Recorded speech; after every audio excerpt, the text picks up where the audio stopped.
Hello everyone, I'm Barbara Riles. Michelle Lee is on special assignment. Coming up on News 6 at 6, an estimated 50,000 people have been evacuated from their homes at the head of the lakes as the result of a train derailment and gas spill.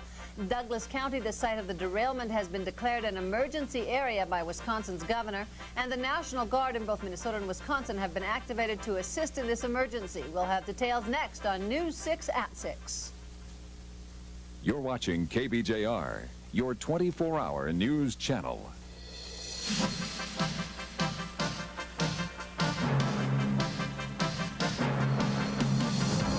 News 6 at 6. With Michelle Lee, Carol Hall's weather, and Mike Berkman with sports.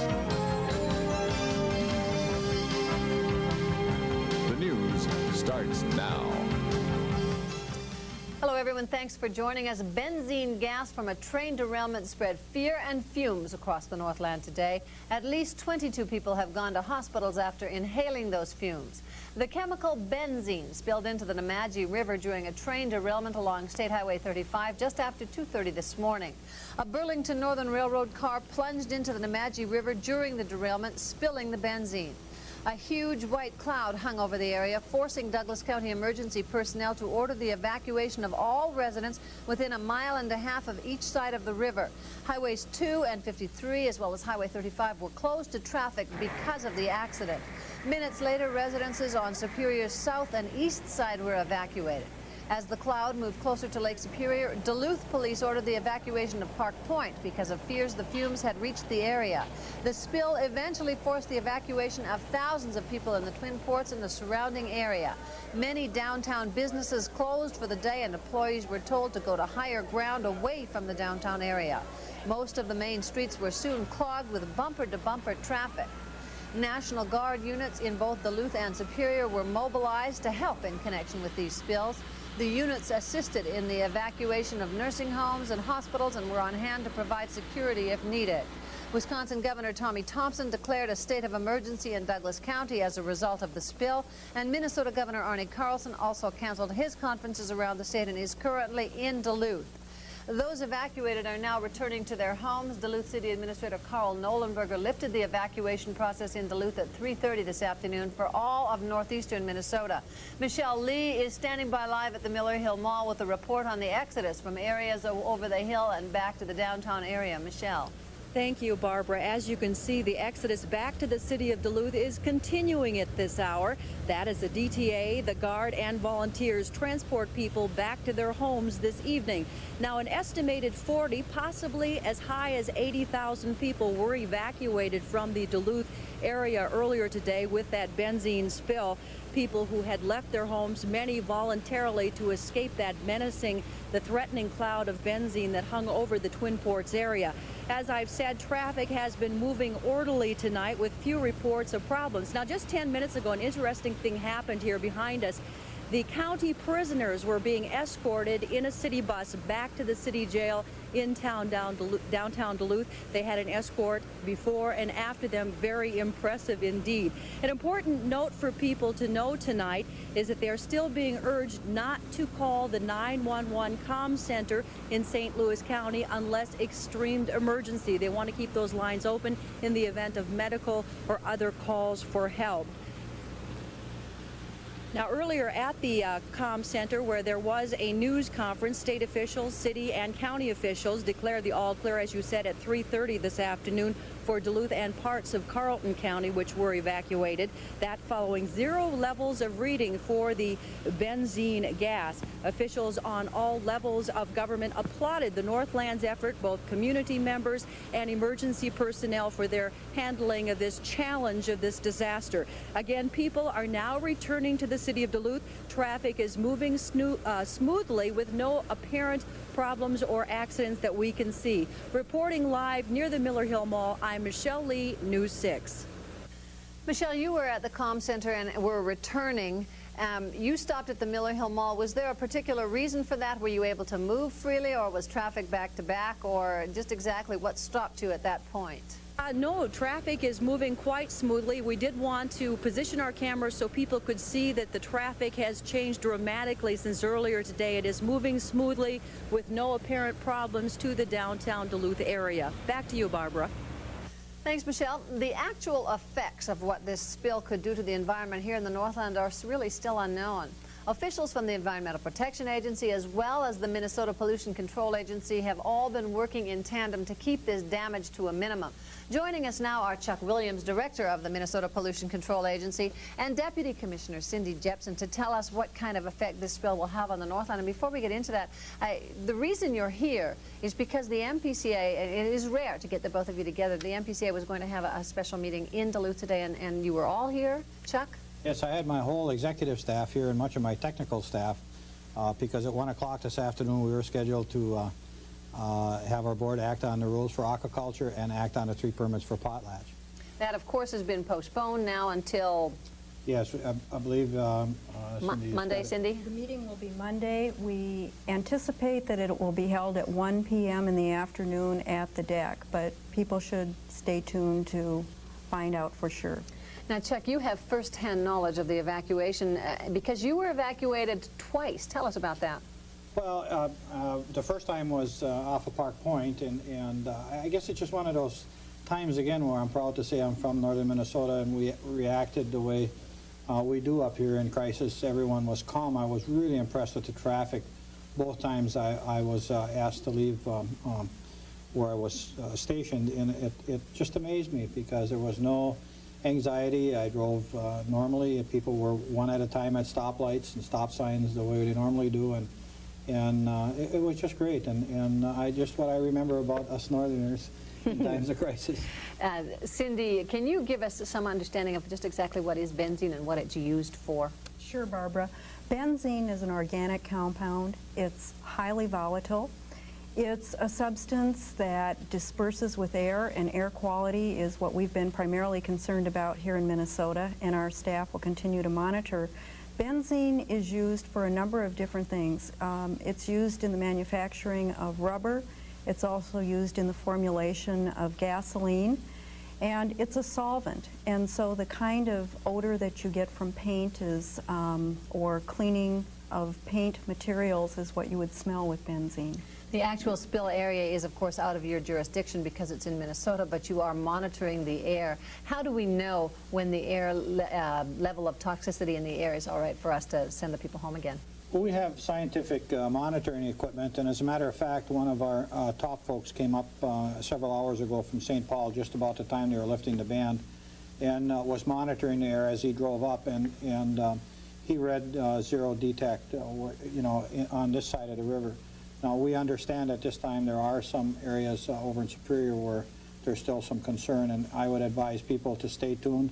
The news media has been outstanding in their providing information to the public, so I would urge that we maintain that link, and we appreciate that. Cindy, what will the MPCA's continuing role in this be? Well, we will continue to monitor to make sure that those levels stay at non-detect, or at least so that there will be no threat or concern to public health. And following this, we will do a debriefing. We will look at the way our emergency response operated. We will also sit down with the local units of government and compare notes. We want to see where we may be able to improve if in the unforeseen occasion this would ever happen again. Because you were on the scene, Chuck, from the very beginning, you might be able to, at this point, even assess how the response went and how the response teams put together. What's your feeling on that at this point? Well, I think overall, our role is always secondary to the local units of government, and generally, I have to give it really high marks. There are some ways that we think we can improve the, just response, communications, and we've already contacted city and county folks, and we want to get together to do a critique and figure out how we can make it better in the event. And I hope we don't go through it again, but we have to be prepared. So that's something that will be coming up fairly soon then, shortly after everything's cleaned up? Well, it's ongoing already. Our staff is already making notes, and we work very, very hard to improve it because, people's lives are at stake and their health is at stake, and that's a very serious charge that we have as public officials. All right, Cindy and Chuck, thank you very much for coming in. You're welcome. Thanks, Barbara. Well, not only local, but state government as well have all turned out today to keep this disaster to a minimum. Governors from both Minnesota and Wisconsin arrived in the Twin Ports earlier this afternoon to work with local officials in their efforts to keep the benzene spill contained. At a news conference earlier today, Governor Arne Carlson of Minnesota commended the efforts of emergency personnel, trained and untrained, as they work to keep this catastrophe under control. Local response. I think Minnesota is at its very best when a crisis occurs. It has that great capacity to pull together and, frankly, to be smart. And this was executed in a very, very smart fashion. Governor Tommy Thompson of Wisconsin arrived in Superior a little more than an hour ago. He has declared a state of emergency for Douglas County that will include special funds and Army National Guard units working to make sure the city stays safe as officials work to clean up the benzene spill. Both governors say they'll now be concentrating their efforts on returning the area to a state of normalcy. Thousands of residents were in fact displaced from their homes today, but with help from a team of highly trained experts, the mass exodus went off without a hitch. Amy Rutledge spent the day with some displaced workers and homeowners from Duluth who, despite the pandemonium, found a silver lining to this benzene cloud. The benzene fumes first drifted across the harbor around 8 this morning, and Park Point residents were quick to hightail it across the bridge. Police went door to door alerting people of the danger. Neighbors helped out as well. Yeah, well, we've called our neighbors, the elderly folks, and my husband's called the Park Point Manor, because we have elderly folks there. And, you know, we're just looking out for one another. By 10 a.m., the wind had shifted, and the smell of benzene spread to the eastern part of town. You could smell a little bit. I was starting to get a headache in there, and that's when everybody knew we had to get out of here.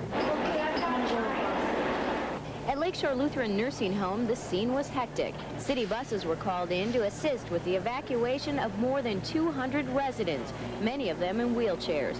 But despite the disruption, people still found something to smile about. Really, this is kind of exciting. If you live in a nursing home, life isn't too exciting sometimes, so this is kind of a new and unusual event. And of course, our staff is working very closely with that.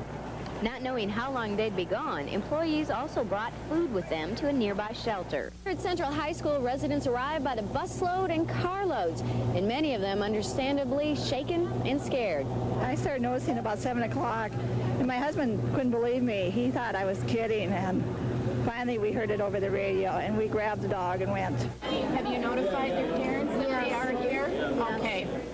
Red Cross volunteers followed their disaster plan and provided residents with a place to stay, something to eat, and a shoulder to lean on.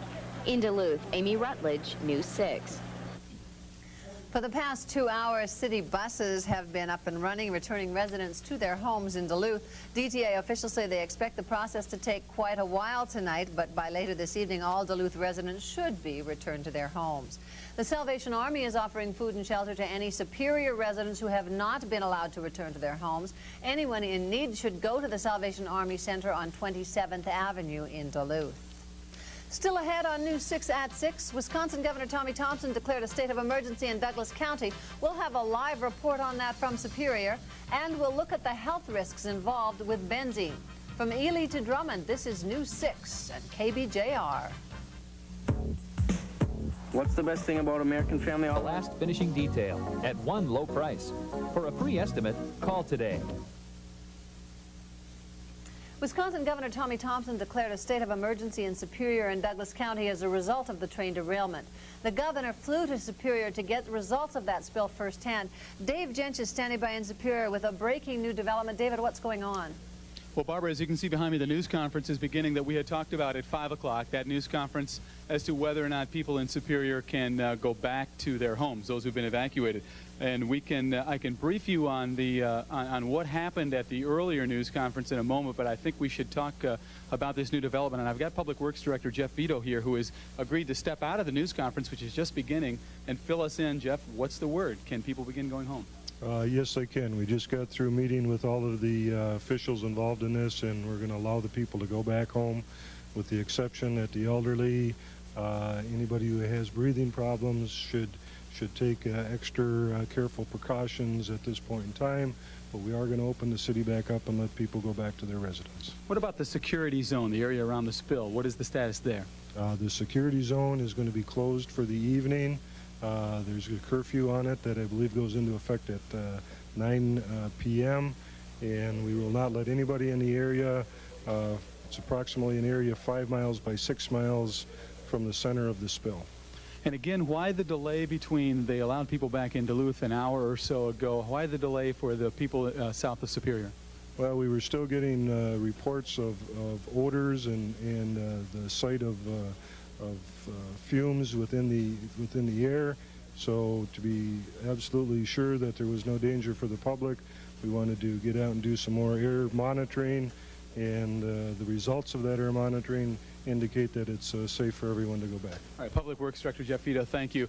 One quick piece of information, Barbara, again repeating, people in Superior, other than in the area immediately around the spill, can begin returning to their homes. Quick note from the news conference earlier with the governor, Burlington Northern will be liable for cleanup costs. The booms at this point are keeping the toxic spill or the chemical out of Lake Superior. Live at Superior City Hall, I'm Dave Jench. Back to you, Barbara. Thank you, David. With today's evacuation also comes concern by a lot of folks about benzene and its long-term health effects by being exposed to the chemical. Many people in the area were obviously in a near state of panic upon hearing about the evacuation plans, as evidenced by calls and visits to local emergency rooms. Local health officials say unless you have been exposed to the chemical over a long period of time, you are under no immediate health risk but may feel some discomfort. It can be fairly minimal. It depends on the person's underlying health status. If you could think of it such as being exposed to smoke in a campfire, that's irritating to everybody. So breathing this substance is also irritating to everybody, and people tolerate it at different levels. Most of the symptoms of benzene exposure are very mild, and doctors say they should go away very quickly once you get fresh air or wash off your skin. We have just a quick reminder now. Both the Bong and Blatnick bridges will remain closed to Superior until the Superior Command Post lifts the evacuation order entirely. Officials say that could happen at the earliest in about 2 hours. We will keep you posted on that. Carol Hall is next with our weather. I understand that there is a slight possibility of some thunder showers out there. Stay with us. Finding that out-of-the-way fishing hole is easy. Through the evening, as there are developments regarding evacuation and cleanup, we will have the latest information and keep you posted. Thanks for joining us for News 6 at 6. Stay with us for all the latest developments tonight on News 6 Nightside. Men's wardrobe provided by Reinhold's, Miller Hill Mall, main entrance.